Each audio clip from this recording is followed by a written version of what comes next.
Nous sommes dans un pays qui aime la dépense publique. Cela fait maintenant de très nombreuses années qu'elle est supérieure à 50% de la richesse nationale, et même au cours de la période récente, en partie à cause de la crise, mais pas seulement, nous avons atteint un taux quasi record de 56% de la richesse nationale chaque année consacrée à la dépense publique. C'est une situation qui est doublement problématique. D'abord parce que ces dépenses publiques ne sont pas financées. Comme vous le savez, en face, il y a des recettes, mais elles ne couvrent pas la totalité de la dépense. Ça veut dire qu'une partie de nos dépenses collectives se fait à crédit. Et la deuxième question que ça pose, c'est est-ce que pour ce prix-là, pour ces 56% de la richesse nationale que nous consacrons à la dépense publique, est-ce qu'en face, en quelque sorte, nous en avons pour notre argent? En Allemagne, les dépenses publiques représentent 48% du PIB, 8 points de moins que chez nous. Donc la réponse se situe en réalité à moyen terme.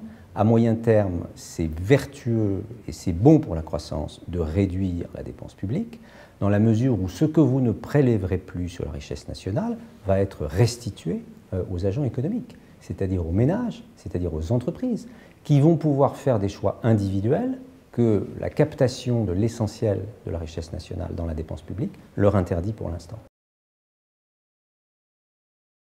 Je crois pour ma part qu'on n'est pas au bout de l'effort de réduction des effectifs de l'État, globalement. Je ne suis pas pour autant partisan d'une réduction aveugle il y a à l'évidence des besoins dans certains services publics qui nécessitent qu'on ne baisse pas les effectifs, voire qu'on les augmente. Mais globalement, nous avons bien, quand vous prenez la somme de toutes les fonctions publiques, l'État, les collectivités locales, la fonction publique hospitalière, nous avons beaucoup plus de fonctionnaires que nos voisins. C'est donc là, en priorité, que des efforts doivent être faits. Ça suppose évidemment de les faire de façon rationnelle et non pas de façon punitive, de remettre en cause certaines missions, d'abandonner le cas échéant tel ou tel type d'intervention dont on aura constaté qu'il ne donne pas de bons résultats, et d'expliquer naturellement au corps social des fonctionnaires qu'on n'est pas du tout en train de lui en vouloir ou de le stigmatiser d'aucune manière, mais qu'on cherche ce qui est l'objet du service public, qu'on cherche la meilleure efficacité collective.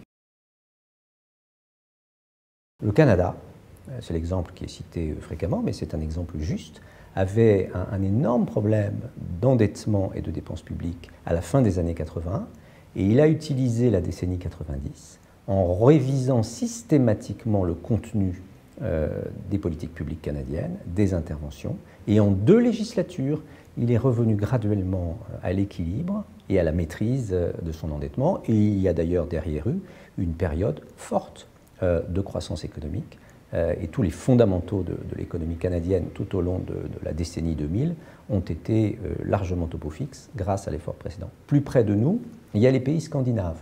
Il n'y a pas si longtemps, ils étaient très au-dessus de nous en matière de dépenses publiques. Un pays comme la Suède, par exemple, et c'est l'œuvre notamment d'un Premier ministre qui s'appelle M. Göran Persson, qui a été au pouvoir en Suède il y a quelques années. Il a pris, avec son gouvernement et l'assentiment du Parlement, et en expliquant ça aussi à l'opinion suédoise, tous les compartiments de la dépense suédoise, et revu pour chacun d'eux l'efficacité, le réglage. Et en quelques années, la dépense publique suédoise est passée de plus de 60% du PIB à un niveau qui est aujourd'hui inférieur au nôtre. Mais évidemment, tout ceci s'est fait dans la durée, progressivement et avec beaucoup de pédagogie. La brutalité n'est certainement pas la bonne méthode.